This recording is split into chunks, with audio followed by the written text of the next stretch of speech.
अल्हम्दुलिल्लाहि रब्बिल आलमीन वस्सलातु वस्सलामु अला सय्यिदिल अंबिया वल मुरसलीन व अला आलिहि व अस्हाबिहि अजमईन। क़ाल अल्लाहु तबारक व तआला फ़िल क़ुरआनिल मजीद औज़ु बिल्लाहि मिनश शैतानिर रजीम बिस्मिल्लाहिर रहमानिर रहीम वल अस्र इन्नल इंसाना लफ़ी ख़ुस्र इल्लल्लज़ीना आमनू व अमिलुस सालिहाति व तवासव बिल हक़्क़ि व तवासव बिस सब्र।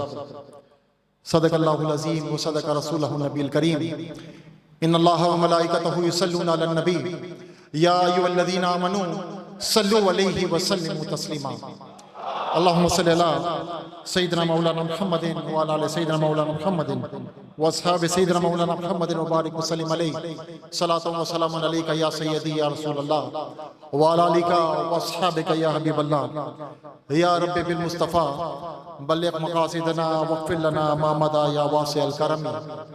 मौला या सल्लि व सल्लिम दाइमन अबदन अला हबीबिका खैरिल ख़ल्क़ि कुल्लिहिम।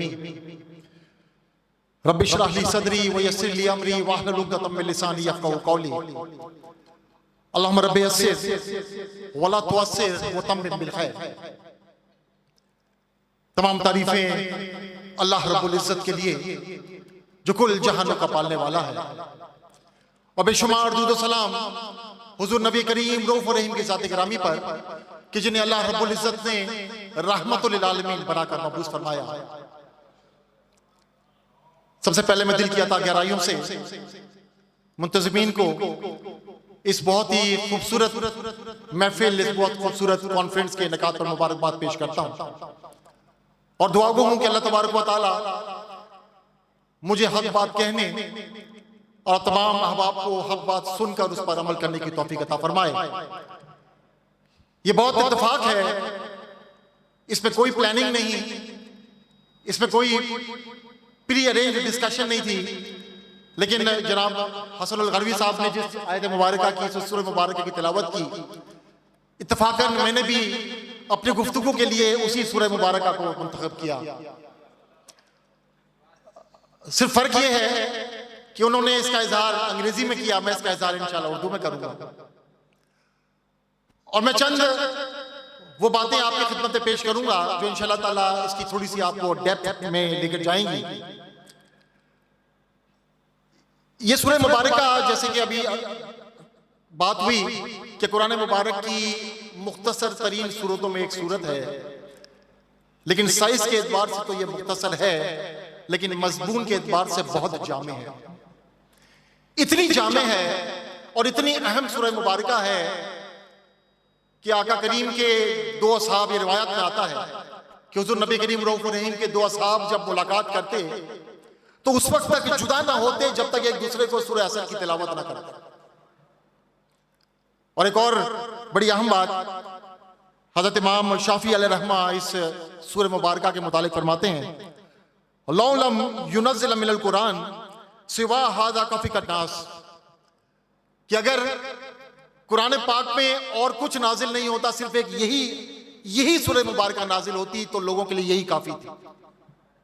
अब बात यह है कि इस सूरह मुबारका में एक ऐसा क्या है कि अल्लाह तबारक व तआला के महबूब के जो असहाब थे वो इसकी तिलावत को लाजिम अपने लिए समझते और जब भी मिलते उसकी तिलावत करते। अल्लाह तबारक व तआला फरमाता है वल असर, कसम है जमाने की। हम आज अहद हाजिर की बात कर रहे हैं, जब जमाने की बात होती है ना तो ये कोई मखसूस जमाना नहीं है। जैसे अभी गरवी साहब ने भी कहा, तमाम जमाने इसके अंदर शामिल हो जाते हैं और उसमें ये जमाना भी है जिसमें आज हम बैठे हुए हैं। अल्लाह क्या फरमाता है, वल असर, कसम है जमाने। यहां पर एक छोटी सी बात कहकर आगे बढ़ूंगा। इस सूरह मुबारका का आगाज कसम के साथ होता है, तो फरमाता है कसम है। ऐसा क्यों है? क्यों रब्बे करीम ने इस कलाम का आगाज कसम के साथ फरमाया? अगर बहैसियत इंसान हम जब कसम खाते हैं तो हमारा मकसूद ये होता है कि हम सामने वाले को अपनी बात की सच्चाई पर राजी कर सके कि मैं सच कह रहा हूं, लेकिन रब्बे ताला को तो इसकी कोई हाजत नहीं, क्योंकि रब्बे ताला का जो कलाम है अल्लाह खुद फरमाता है ज़ालिकल किताबु ला रैब फीह, इसमें कोई शक नहीं किसी किस्म की कोई शक नहीं, शुरू से लेकर आखिर तक सच्चा कलाम है, पक्का कलाम है, ऐसा कलाम है कि रब्बे ताला फिर फरमाता है ला तब्दीला लिकलिमातिल्लाह, इसमें कोई तब्दीली भी नहीं हो सकती। तो फिर क्यों इस कलाम पाक और इस जैसी और भी कुछ आयात हैं कि जिनका आगाज कसम से होता है, वह शम्स, कसम है सूरज की, वल कमर, कसम है चांद की, वह दोहा वल लैली इज़ा सजा। तो मुफस्सिरीन किराम ये फरमाते हैं कि जब इंसान किसी को कसम के साथ अपनी गुफ्तगू के साथ पेश करता है तो उसका मकसद ये होता है कि सामने वाला मेरी बात की सच्चाई पर मान जाए। और जब अल्लाह तबारक व तआला कसम के साथ किसी कलाम को शुरू करता है तो वो ये बताना चाहता है कि ये बहुत अहम कलाम है, ये बहुत अहम कलाम है, इसको अंडर रेट ना करना, इसको बैक बर्नर पे मना डाल देना, इसको अंडर द कारपेट ना कर देना। ये इतना अहम कलाम है कि अगर तुम इसको छोड़ दोगे तो तुम तबाह बर्बाद हो जाओगे। फिर अब क्या फरमाता है, अब जो अहमियत है उसकी, वल अस्र इन्नल इंसान लफी खुस्र, बेशक एक इंसान नहीं, तमाम के तमाम इंसान खसारे में, लॉस में है। और अगर मुफस्सिरीन किराम फरमाते हैं कि यहां पर अगर इस सूरह मुबारका का इख्तिताम हो जाता, इन दो आयात पर अगर खात्मा हो जाता तो इंसान हमेशा खसारे में रहता। लेकिन वो रब्बे करीम बड़ा करम वाला है, उसने जब यहां तक तो फरमा दिया इन्नल इंसान लफी खुस्र, लेकिन उसके बाद ये भी फरमा दिया कि अगर तुम 4 काम करोगे तो तुम उस खसारे से बाहर निकल आओगे। और वो 4 काम क्या हैं? इन्नल लज़ीना आमनू व अमिलुस सालिहात व तवासौ बिल हक़्क़ि व तवासौ बिस सब्र। नंबर 1, ईमान लाओ, इन्नल लज़ीना आमनू व अमिलुस सालिहात, और नेक अमल करो, वो तवासो बिल हक़ व तवासो बिस सब्र को थोड़ी देर के लिए हम पार करते हैं, इस पर इंशाअल्लाह ताला गुफ्तगू करेंगे। लेकिन पहले इन 2 चीज़ों पर बात करते हैं कि अल्लाह तबारक व तआला क्या फरमाता है कि तमाम इंसान खसारे में हैं, अलावा उन लोगों के कि जिन्होंने 4 काम किए, उनमें 2 काम हैं इन्नल लज़ीना आमनू व अमिलुस सालिहात। अब बात यह है कि ये हमें पता है कि हम ईमान ले आए। रवि साहब ने भी बड़ी खूबसूरत बात की कि ईमान लाना असल है, लेकिन बात यह है कि जब ईमान लेकर आते हैं तो फिर हमें यह भी समझना जरूरी है कि हमारा दीन हमसे मुतालबा क्या करता है, क्या चाहता है हमारा दीन। क्या सिर्फ ईमान ले आना, क्या सिर्फ कलमा पढ़ लेना हमारे लिए क्या इस नुकसान से फायदे में हमें ले जाएगा? तो आइए सिर्फ थोड़ी देर के लिए देखते हैं कि वो कौन सी चीजें हैं कि जिनको अगर हम थाम लें तो हमारा ईमान मजबूत हो जाता है, हमारा ईमान पक्का हो जाता है। इसमें जो सबसे पहली चीज है वो है कुरान पाक के साथ अपने ताल्लुक को मजबूत करना। और कुरान पाक कितनी अहम चीज है कि मेरे आका करीम फरमा गए, आपकी हदीस पाक है, तरक्तु फीकुम अमरैनी, आप फरमाते हैं कि अगर तुम ये 2 चीजें तुम्हारे लिए छोड़ा जा रहा हूं, मैं तुम्हारे लिए 2 चीजें छोड़े जा रहा हूं, अगर इन 2 चीजों को तुमने अगर पकड़ लिया तो तुम गुमराही से बच जाओगे। वो 2 चीजें क्या है? किताब अल्लाह व सुन्नत नबी, कि अल्लाह की किताब और नबी की सुन्नत। और बात यह है कि जो नबी की सुन्नत है, जो हदीस पाक है, ये भी असल में वही है।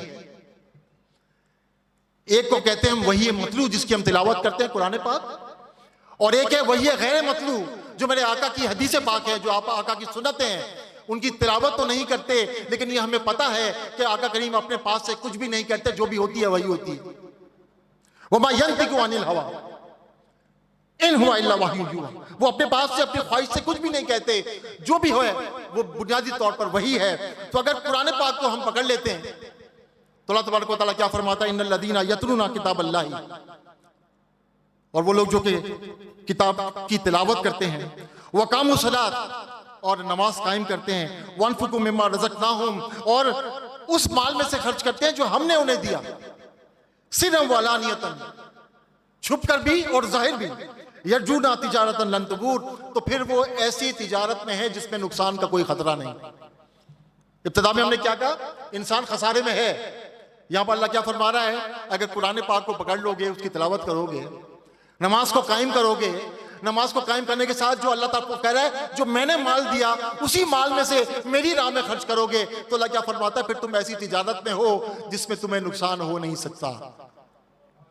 अब आज अगर हम देखें हमारा कुरान पाक के साथ ताल्लुक कैसा है, मैं सिर्फ यहां के जो लोग बैठे उनकी बात नहीं कर रहा, अवामुल नास की बात कर रहा हूं, जो मुसलमान है उनकी बात कर रहा हूं। हमने कुरान पाक को सिर्फ बरकत का जरिया समझ लिया है। हमने ये समझ लिया है कि जब दुकान खोलनी है तो मस्जिद से कारी लोगों को बुलाकर हमने कुरान पाक की तिलावत करनी है, जब नया घर लेना है तो कुरान पाक की तिलावत करवानी है, जब शादी होनी है तो बच्चे को कुरान पाक के साए के तले रखना है, लेकिन कुरान पाक को पढ़ना नहीं है, कुरान पाक पर अमल नहीं करना।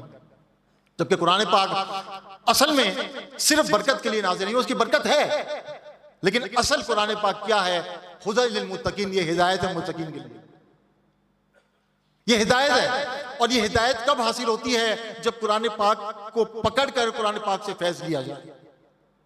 तो सबसे जो अहम चीज है वो कुरान पाक के साथ अपने ताल्लुक को जोड़ा जाए, कुरान पाक के साथ ताल्लुक को जोड़ने के साथ साथ नमाज के साथ अपने ताल्लुक को जोड़ा जाए और अल्लाह की राह में जो अल्लाह ने माल दिया है वो खर्च किया जाए।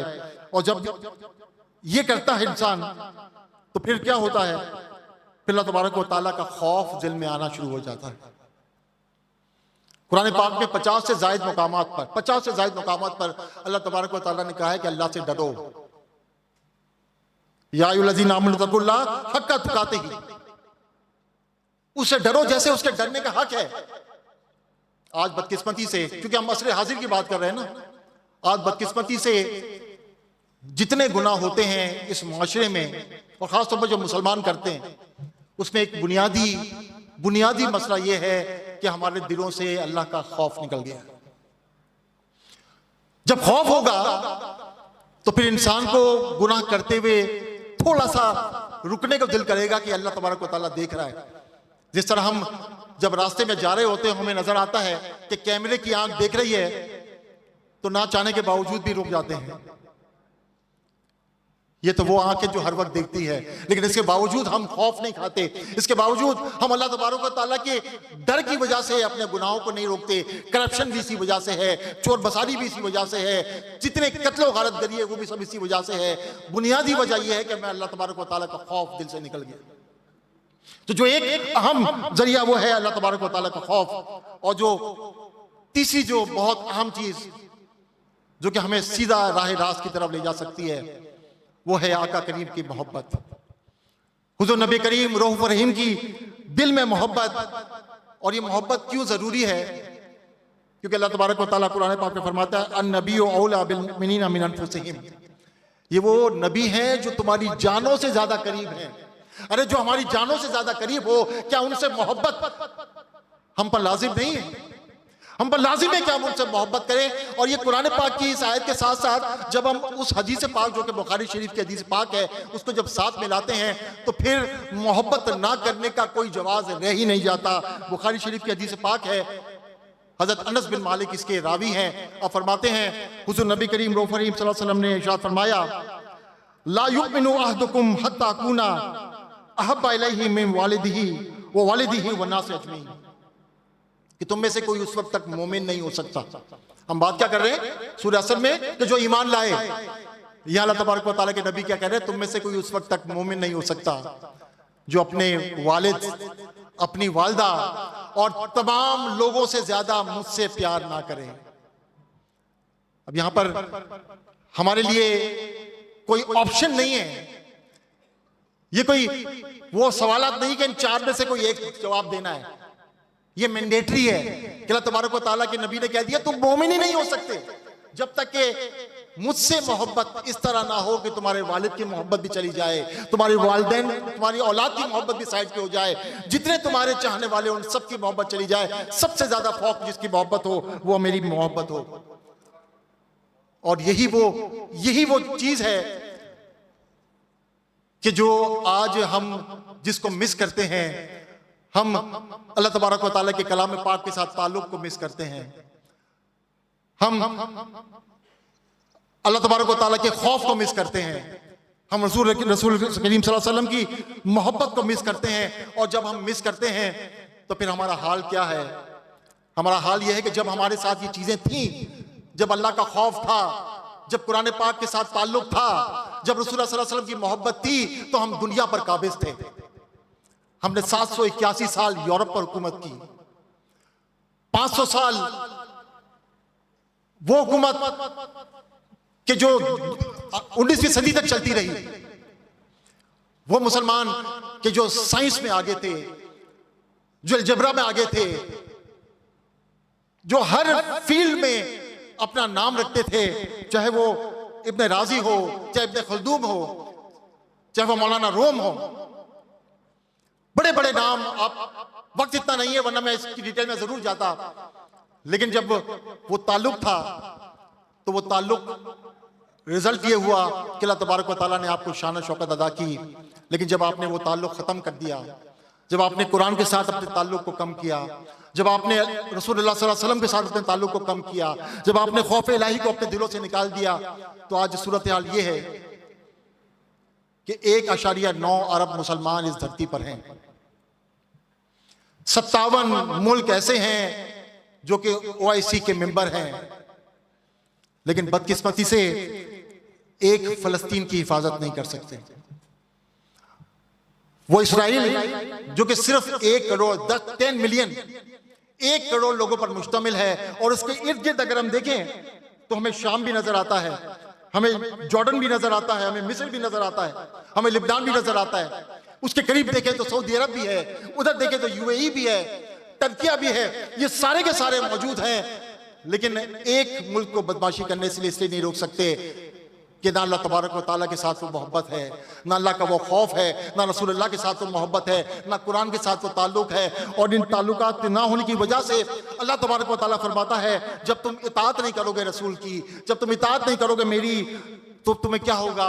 तो अल्लाह फरमाता है तनाज़उ, तुम झगड़ों में पड़ जाओगे। फिर जब तुम झगड़ों में पड़ोगे, कुरान पाक की आयत मुबारक है सूरह अनफाल, अल्लाह फरमाता है फतफशलू व तज़हबरीकुम, और तुम बुज़दिल हो जाओगे और तुम्हारी हवा खिसक जाएगी।